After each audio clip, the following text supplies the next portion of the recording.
Bismillahirrahmanirrahim.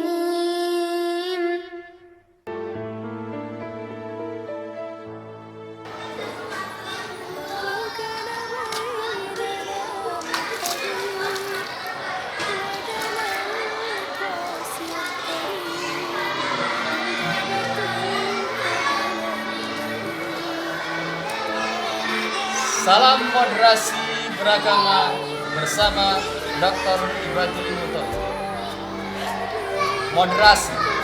Sebenarnya moderasi di dalam beragama, toleransi di dalam beragama bukanlah hal yang baru.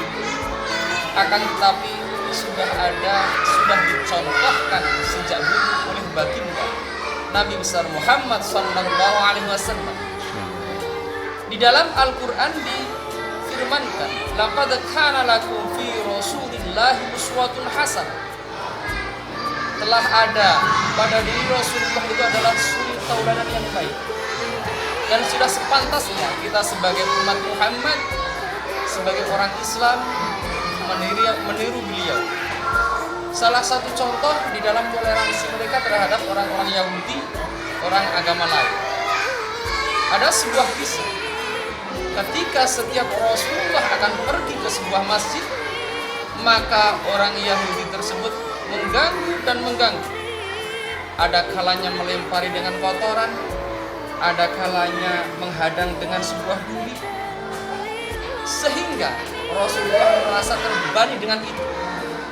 Akan tetapi Rasulullah meskipun merasa terbebani dengan itu, Rasulullah tetap tenang, menjalani hidupnya dengan baik, dan tetap menghargai kepada orang yang berlainan agama meskipun orang tersebut selalu mengganggu.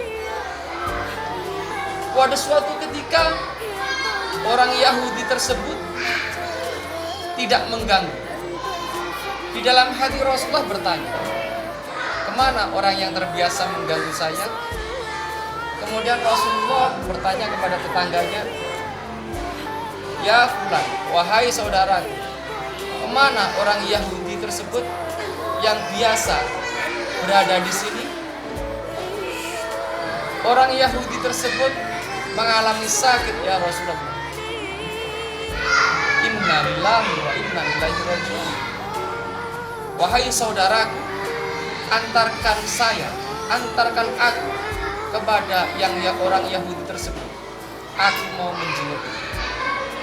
Begitu baiknya Rasulullah terhadap orang yang non-muslim. Kemudian setelah sampainya Rasulullah kepada orang Yahudi tersebut, orang Yahudi berkata, ya Muhammad, kenapa engkau datang ke sini untuk membalasku ketika aku sakit? Kenapa engkau tidak membalasku ketika aku sehat saja? Jawab Rasulullah kepada si Yahudi, wahai saudaraku,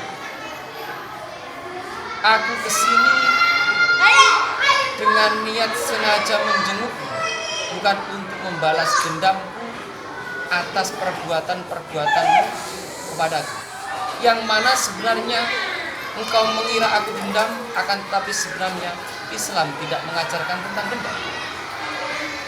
Untuk itu aku kesini semata-mata karena Allah, untuk menjenguk engkau. Kemudian apa yang terjadi? Si Yahudi tersebut terkagum-kagum. Sebegitu besarkah ajaran Islam? Sebegitu tinggikah ajaran Islam? Sehingga membuat orang Yahudi tersebut terpana dan malu karena tingkah lakunya. Seorang Nabi besar Muhammad sallallahu alaihi wasallam, yang mana para malaikat pun hormat dan rindu.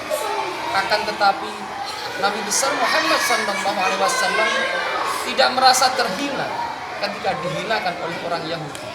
Karena apa? Mengajarkan toleransi di dalam agama, mengajarkan toleransi di dalam hidup. Kita sebagai umat Muhammad, Rasulullah sebagai pemimpin umat melakukan hal itu. Kenapa kita tidak? Yang mana toleransi di dalam beragama sudah ada sejak dulu, tapi sudah terkubur dalam-dalam. Mari kita bangkitkan moderasi beragama sehingga kita menjadi orang Islam yang sejati meniru Rasulullah SAW. Terima kasih, semoga bermanfaat. Bersama Dr. Ibad, salam moderasi beragama. Terima kasih, semoga bermanfaat.